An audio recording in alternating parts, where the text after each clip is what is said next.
നമസ്കാരം. ഇന്നലെ സത്സന്താന ലാഭത്തിനായിട്ട് എന്തു ചെയ്യണം എന്നത് ചിന്തിച്ചിരുന്നു. ഇന്ന് നമുക്ക് ഗർഭിണികൾ എന്തൊക്കെ ചെയ്യണം എന്നുള്ളതാണ്. കാരണം ഗർഭം ധരിക്കുന്നു, നല്ല പ്രാർത്ഥനയോടുകൂടി സത്സന്താനത്തിനായിക്കൊണ്ട് ഗർഭം ധരിച്ച് 10 മാസം ആ കുട്ടിയെ വളർത്തി പൂർണ്ണ വളർച്ചയിലേക്ക് എത്തി അതിനുള്ള നല്ല ബുദ്ധി വികാസം, നല്ല ആരോഗ്യം മുതലായവ ആഗ്രഹിക്കാത്തവർ ഇല്ലെങ്കിൽ അത് തന്നെയാണ് ആഗ്രഹം, വേറെ ആഗ്രഹങ്ങളില്ല. അതിന് വേണ്ടിയിട്ട് എന്ത് ചെയ്യണം എന്നുള്ള ഒരു ചോദ്യമാണ്. അതിന് ഒരുപാടുണ്ട്. ഇന്ന് ഗൂഗിളിലൊക്കെ ഒരുപാട് ലഭ്യമാണ്. ഓരോരുത്തർ അവരവരുടെ രീതിക്കായിട്ട് നല്ല കാര്യങ്ങളൊക്കെ പറഞ്ഞു പോയിട്ടുണ്ട്. അതിൽ നമുക്ക് ചിന്തിക്കാൻ പറ്റുന്നത് ശാസ്ത്രോക്തമായിട്ട് എന്തൊക്കെയാണ് ചെയ്യാൻ സാധിക്കുക എന്നുള്ളത് നമുക്കിവിടെ നോക്കാം. ആദ്യമായി തന്നെ പറയട്ടെ, ഗർഭിണികൾ നിത്യവും നാമജപം ശീലിക്കണം എന്നുള്ളത് മസ്റ്റാണ്. എന്തിനു വേണ്ടിയിട്ട് എന്ന് ചോദിച്ചു കഴിഞ്ഞാൽ, നാമം ജപിക്കുമ്പോൾ നമ്മുടെ മനസ്സ് വേറെ ഒരു സ്ഥലത്തും പോവില്ല, ഭഗവാനിൽ ലയിച്ചിരിക്കും, നാമമന്ത്രത്തിൻ്റെ ശക്തി ഉണ്ടാവും. കാരണം നാം ചിന്തിക്കുന്നതെല്ലാം കുട്ടിയും ചിന്തിക്കും, കുട്ടിക്കും ചിന്തിക്കുവാൻ സാധിക്കും, കുട്ടിക്ക് റിലേറ്റ് ചെയ്യുവാൻ സാധിക്കും. തീർച്ചയായിട്ടും ബുദ്ധി വികാസത്തിന് അത് സഹായിക്കും എന്നുള്ളതിൽ തർക്കമില്ല. അപ്പോൾ നാമജപം ശീലിക്കുക. നിത്യവും സന്ധ്യയ്ക്ക്, രാവിലെയും വൈകിട്ടും ആയിക്കോട്ടെ, 2 നേരവും ആയിക്കോട്ടെ, ഒരു 30 മിനിറ്റ് ഒന്ന് മാറ്റിവെക്കുവാൻ സാധിച്ചാൽ പകുതി പ്രശ്നങ്ങൾ സോൾവായി കഴിഞ്ഞു. 30 മിനിറ്റ് മാറ്റിവെച്ചാൽ. കാരണം ഗർഭം മുതൽക്ക് തന്നെയാണ് വളർച്ച തുടങ്ങുന്നത്. നാം ഇന്ന് ഒരു കുട്ടി ജനിച്ച് ഒരു 15 വയസ്സിന് ശേഷം 20 വയസ്സിനൊക്കെ ശേഷം അവനെ നന്നാക്കുവാനായിട്ട് ഓടുകയാണ്. ഇതെല്ലാവർക്കും ബാധകമാണ്, ഇത് എനിക്കും ബാധകമാണ്, എല്ലാവർക്കും ബാധകമാണ്. കാരണം മനുഷ്യന് അറിവ് വരുന്നത് 40 വയസ്സ് 45 വയസ്സിലേക്ക് എത്തുമ്പോഴാണ് ഭഗവാനെ ഈ ചെയ്തതെല്ലാം തെറ്റിപ്പോയി എന്നുള്ളൊരു തോന്നൽ. പിന്നെ പഠിക്കുവാൻ തുടങ്ങുകയാണ്, പിന്നെ അത് അപ്ലൈ ചെയ്യുവാനായിട്ട് സമയമില്ല, പിന്നെ മരണമാണ് ലക്ഷ്യം. തിരിച്ചു വരാം.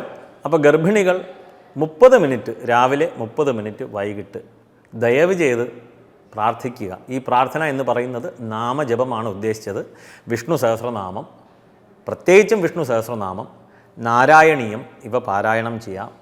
നാരായണ നാരായണ നാരായണ, എനിക്ക് ബാക്കിയൊന്നും അറിയില്ല, ഒന്നും വേണ്ട, നാരായണ നാരായണ നാരായണ നാരായണ എന്ന് പാരായണം ചെയ്യും.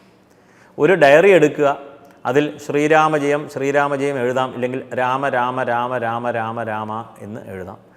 നമുക്ക് ഏവർക്കും രത്നാകരനെയും വാൽമീകിയും നമുക്കറിയാം, അതുകൊണ്ട് അതിലേക്ക് കടക്കുന്നില്ല. രാമനാമം എഴുതുവാൻ സാധിക്കും, എളുപ്പമുള്ള കാര്യമാണ്, 1 രൂപ ചിലവില്ല. ഇനി നമ്മൾ ഇന്ന് എല്ലാവർക്കും എയർപോർട്ട്സും എന്തൊക്കെയോ ചെവിയിലൊക്കെ വെച്ച് തിരികെ ഇരിക്കുകയാണ് 24 മണിക്കൂറും. നാരായണീയം കേൾക്കുവാൻ സാധിക്കും, വിഷ്ണു സഹസ്രനാമം കേൾക്കുവാൻ സാധിക്കും, എന്നിങ്ങനെ ഒരുപാട് നല്ല കീർത്തനങ്ങൾ കേൾക്കുവാൻ സാധിക്കും. ഇതെല്ലാം തന്നെ കുഞ്ഞും കേൾക്കും എന്നുള്ളതിൽ മാറ്റമില്ല, തർക്കമില്ല. അപ്പോൾ എയർപോഡ് ഉപയോഗിക്കണം എന്നുള്ള ചിന്തയല്ല ഇവിടെ, ഉപയോഗിക്കുന്നുണ്ടല്ലോ എന്ന് കരുതി പറഞ്ഞതാണ്. കഴിവതും ഉപയോഗിക്കാതിരിക്കുക. മൊബൈൽ ഫോണിൽ സ്പീക്കർ ഉപയോഗിച്ച് മൊബൈൽ ഫോണൊക്കെ ഒതുക്കി വയ്ക്കുക, മാറ്റി വയ്ക്കുക, അതിൽ സ്പീക്കർ ഉപയോഗിച്ച് സംസാരിക്കുക. സ്പീക്കറിൽ തന്നെ നമുക്ക് കേൾക്കുവാൻ സാധിക്കും. ഇനി ഭക്ഷണ ക്രമീകരണം, സാത്വികമായിട്ടുള്ള ആഹാരങ്ങൾ കഴിക്കണം, ഇത് ഏവർക്കും അറിയാം. കഴിയുന്നതും സാത്വികമായിട്ടുള്ള ആഹാരങ്ങൾ, പുറത്തു നിന്നുള്ള ഭക്ഷണങ്ങൾ ഒഴിവാക്കുക എന്നുള്ളത് ഇവിടെ ചിന്തിക്കേണ്ട വസ്തുതയാണ്. കാരണം ഇന്ന് മുഴുവനും പുറത്താണ്, അവർ നമ്മുടെ ആരോഗ്യം ഒരിക്കലും നോക്കില്ല എന്നുള്ളതാണ്. മറ്റൊരു വളരെ പ്രധാനപ്പെട്ട ഒരു കാര്യമാണ്, നാം ചിന്തിക്കാതെ പോകുന്ന ഒരു കാര്യമാണ് കെമിക്കൽസിൻ്റെ ഉപയോഗം. ഇന്ന് മൊത്തം എല്ലാത്തിലും കെമിക്കലാണ്.